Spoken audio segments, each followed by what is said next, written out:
Magandang araw sa inyong lahat. Narito tayo upang imbestigahan ang nangyari kay Cholo Babatang. Ang ating kliyente na si Cholo Babatang ay diagnosed ng paranoid schizophrenia. Bago natin talakayin ang kanyang istorya, nag-interview ko ng ilang mamamayan patungkol sa kanilang alamat sa sakit ni Chol. Panoorin natin ito. Ang schizophrenia ay isang uri ng psychosis. Sa ilan naigawan siya, kung saan ang kaliisip ng pasyente ay hindi matukoy ang pagkakaiba sa pagitan ng kababahanan at imahinasyon. Nakaka-epekto ito sa paraan ng kanilang pag-iisip at pag-ugali. Hindi. Dahil ito ay mental health condition, hindi dulot ng virus o bacteria. Oo, makakontrol ito sa pamagitan ng gamot, therapy at suporta.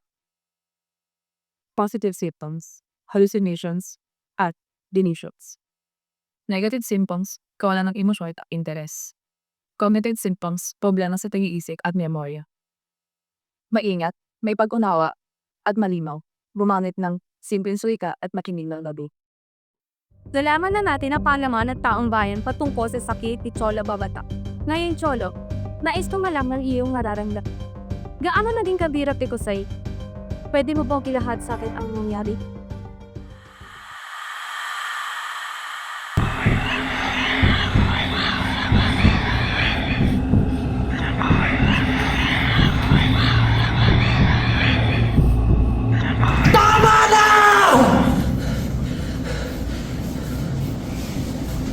Tama na! Hindi nga kapahiya ka sa akin! Cholo, ano bang ginagawa mo, anak? Ma, hindi ako yun, siya yun! Ang sabi niya sa akin, siya ang dahilan. Hindi ko makakalimutan ang ginawa mo sa akin ng bata ko. Hindi nga ako yun, ba't baka pinagkakamalan mo? Ikaw yun, oh! Sisiguraduhin kong makukulong ka! Anak, tama na, halika rito! Dahil sa naging karanasan ni Cholo at pagkakaroon nito ng trauma sa kanyang nakaraan na hindi alam at ayaw paniwalaan ng kanyang pamilya, napapadalas na ang pagpapakita ng sintomas ng kanyang sakit na schizophrenia. Dahilan upang mas mahirapan ng kanyang pamilya na intindihin ang kanyang kalagayan. Dagdag pa rito ang pagkakaroon ng hindi sapat na kaalaman na dapat malaman ng kanyang pamilya kung ano ang dapat gawin, ano ang dapat iwasan, at kung ano ang mas makakabuti sa kanilang anak. Dahil dito, napagdesisyon na ng pamilya ni Cholo na dalhin na ito sa Center for People with Mental Disorders. Okay, student. May announce na ako sa inyo. Pasa-assist na yung clients natin and then please guide them for our today's activity.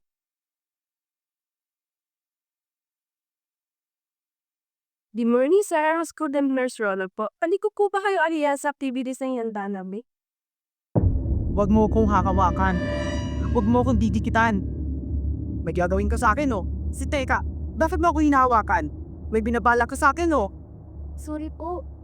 Bakit kayo sa client? No, tawagan siya. Dahil yung reaction niya. Sino? Cholo? Ukmo.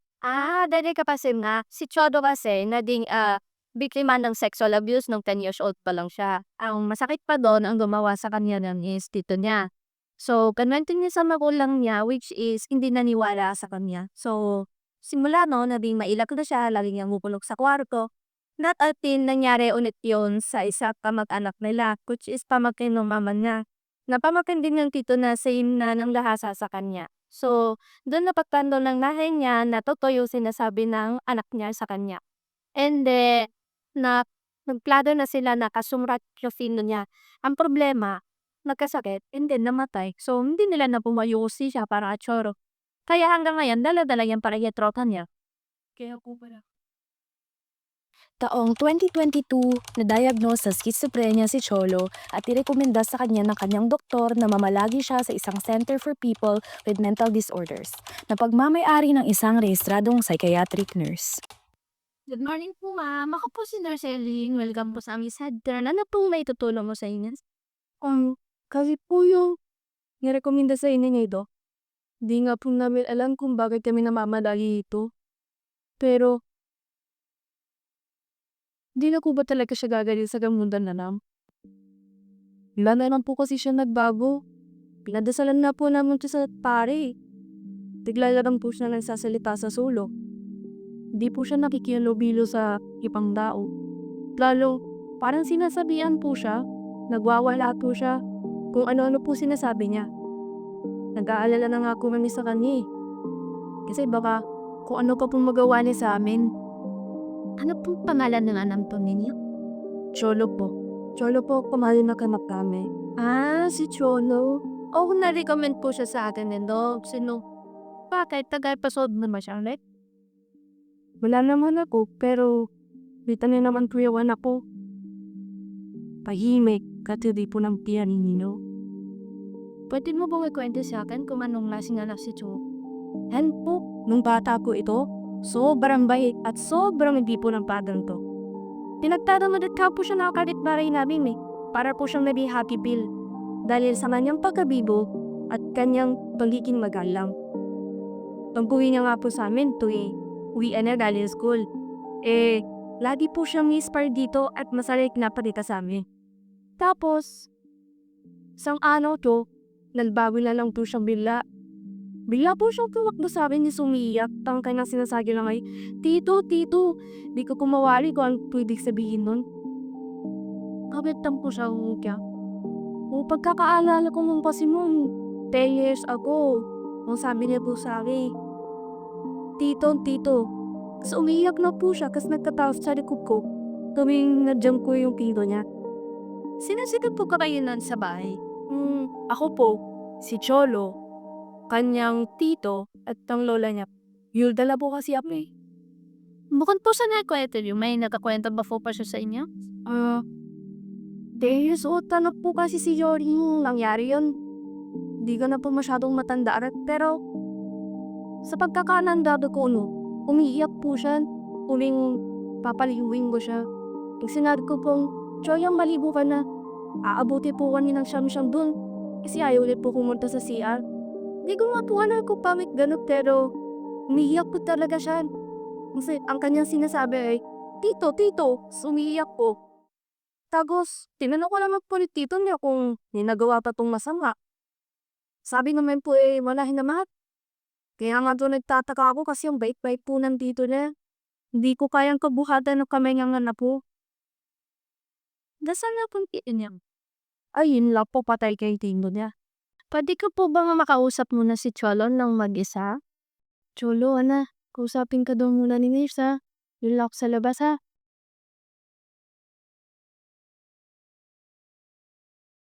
Hello, Cholo. Ako si Nurse Evelyn. Kumusta ka ngayon? Saan pakiramdam mo? Andito lang ako, makikinig ako sa'yo. Kapag ready ka na, pwede mo nang sabihin sa akin. Ang ingay-ingay kasi nurse Di na ako nakakatulog kakapusitsik ng mga tao sa akin. Di ko naman sila inaano. Ilang oras pa ba tulog niyo kagabi? 4? Pagising-gising kasi ako kakapatahimik sa kanila. Kailan mo pa naririnig yung mga boses? Matagal na rin. Matagal na. Simula pa yung bata ko, nandiyan na sila.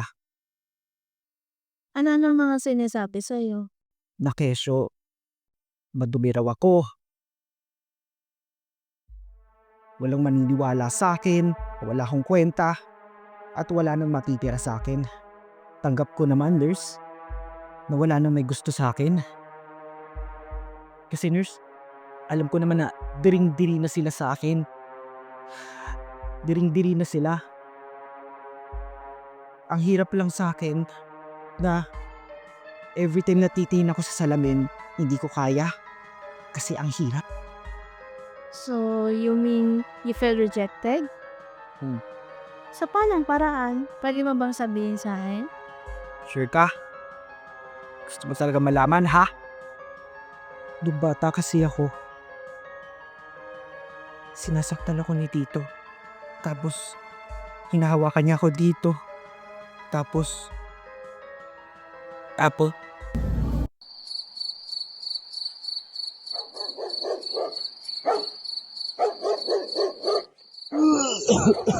전화.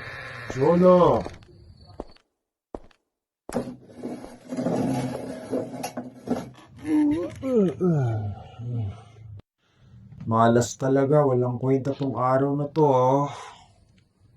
Makapagpahinga nga muna.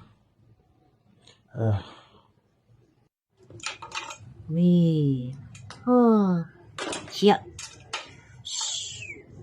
Tapos ito dito. Tito! Tito, laro tayo. Tolo, wag ngayon. Bilis, laro tayo, Tito. Ano ba? Bilis na, Tito. Laro na tayo.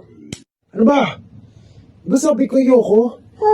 Hindi ka talaga titigil kang bata ka. Iwan ka dito, ha? Tito, sa'yo mo ko tatalin. Tito,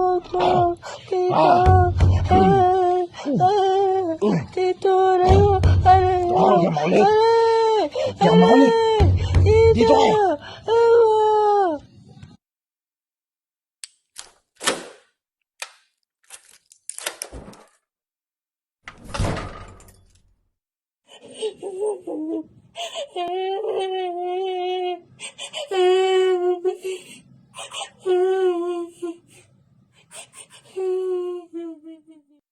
Andito lang, makikinig ako sa'yo. How do you feel now? I feel good na ngayon, pero consume pa rin sila. Magdidita, wala. Huwag mo akong hawakan ng ingay mo! Nag-uusap kami ni nurse dito, oh! Cholo, wala akong nakikitang iba dito sa kwarto na to bukod sa'yo at sa akin. Pwede mo bang sabihin sa akin kung ano yung mga sinasabi niya sa'yo ngayon? Gusto mo talagang malaman, ha?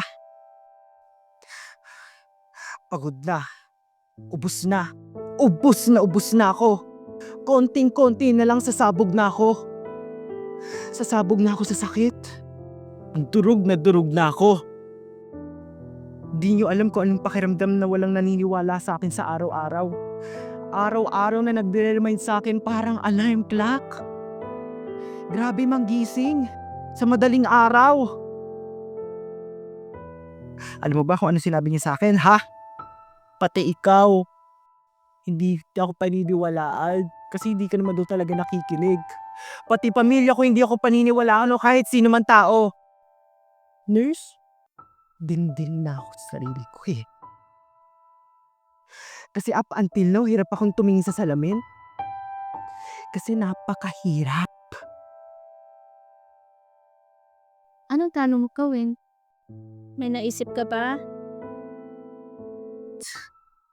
Lahat naman yata ng pag-iwas nagawa ko na. Sinunod ko ta. I guess, maybe if I put on my headphones on and turn on music, then it will go away. Or maybe, if I keep myself busy, then do the things that I have to do. Drawing, listening to music, or there's some medication that could help me. I don't know, nurse. Hindi ko na alam. I just want this to go away.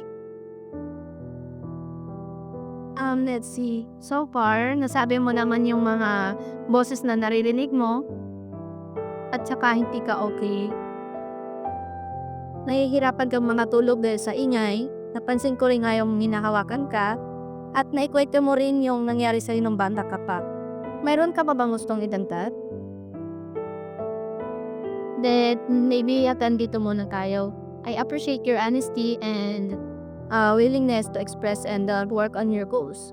So, kapag kailangan mo ng tulong, andito lang ako. Kinawagan ng nurse ang doktor upang kumpirmahin ang diagnosis kay Cholo. Dumaan sa test si Cholo upang malaman ang tamang diagnosis at dahil sa nakumpirmang sakit ni Cholo, doon na rekomenda ng doktor na i-admit si Cholo sa center upang tuluyang magpagaling sa nakumpirmang sakit at hanggang ngayon ay nagpapagaling pa rin ng tuluyan si Cholo. Nalaman ng student nurse ang nangyari kay Cholo sa tulong ng kanyang pag-aaral at ng kanyang clinical instructor. Natutunan niya kung paano magkaroon ng epektibong komunikasyon lalo na sa mga kliyente na kagaya ni Cholo. Tama na! Tigil na! Ayaw na! Sir, I'm a student nurse po. I'm Ronally. Pwede ko po bang malaman kung sino po kausap niyo? Siya po. Pwede ko po bang malaman kung anong sinasabi niya sa'yo? Bakit so, madumi daw ako, walang naniniwala sa akin, wala na daw ako sa mundo. May iba po pa siya sinasabi? Maraming pa po. Hindi ko na nga po maintindihan eh. Ano po pakiramdam mo? Feeling ko, Wala na pong pwektang mabuhay pa. Baka tama siya. Na ang dumi-dumi ko naman na talaga. Alam mo, Gusto ko nalang mawala sa mundo. Pagod na kasi ako eh. Pagod na pagod na ako. Pagod akong magpasama-sahan mga nao katulad nyo. Di ba kayo napapagod sa akin, ha? Kasi ako. Pagod na ako. Ayoko na. Supo na ako. Maraming salamat po sa tiwala, sir, sa pagsabi niyo po niyan. Ayan sir, di niya po kasalanan lahat ng to. Di ka rin mo nag-iisa sa problema na to. Maraming salamat, sa pag-unawa sa akin. Walang anuman pa. Gusto niyo po bang marinig tayo ng music? Sige, baka sakaling mawala niya yung habo-habo yung sakit.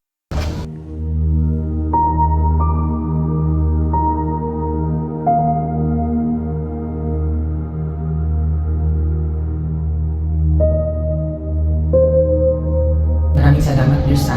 Walang anuman po, sir. Dahil sa mga aktibidades at patuloy na panterapeutikang intervensyon ng mga nangangalaga kay Cholo sa center, ay mas naging aktibo ito at unti-unting nabawasan ang mga sintomas ng kanyang sakit na schizophrenia. Ang mga katangian ng mga panterapeutikang intervensyon na ginamit kay Cholo ay ang mga sumusunod.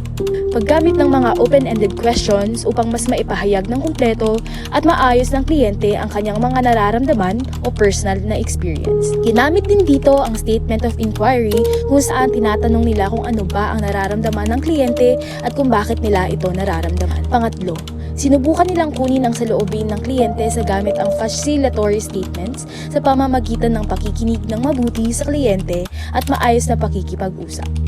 Ang mga close-ended na pag-uusap ay ginagamit rin upang makahanap o makakuha pa ng impormasyon sa ating kliyente at nakakatulong ito sa kanilang pagfo-focus. At panghuli, ang iba pang panterapeutikong mga intervensyon kagaya ng presenting the reality or indicate what is real, dahil dito, paunti-unting nawawala na ang mga boses na bumubulong sa kanya at nawawala na rin ang mga aninong gumugulo sa kanya. Kalaunan ay pinayagan na siyang umuwi ng kanyang doktor, pinili nilang manirahan sa Maynila upang hindi na muling bumalik pa ang mga masasamang alaala ni Cholo sa kanilang probinsya at upang maging simula na rin ng bagong buhay para kay Cholo, kasama ang kanyang ina. Oh, kamusta naman dyan sa probinsya dyan? Okay naman ako dito. Kayo ba? Si Cholo, kamusta? Napapabuti na ba? Okay naman na siya basta't namomonitor namin ang kanyang gamot. Laki naman ang pinagbago ni Chonga. Tubukan mo akong matugin yung mga dalidat ko. O sige na, babay na. O sige na, mauuna na ako. Ikaw talaga, Cholo, naglalambing ka pa ha? Ayaw mo po, nababalik na tayo. O sige na, hindi. Binunga na ba na lang po? Oo naman, Ma. Ako pa ba?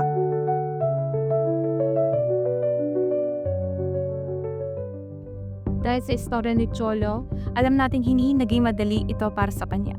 Mayroong pamumusiga at hindi pag-unawa sa kanya. Sa kabilang banda, naging maganda ang paglagay ni Cholo sa isang rehabilitasyon dahil dito, umayos kanyang karakter.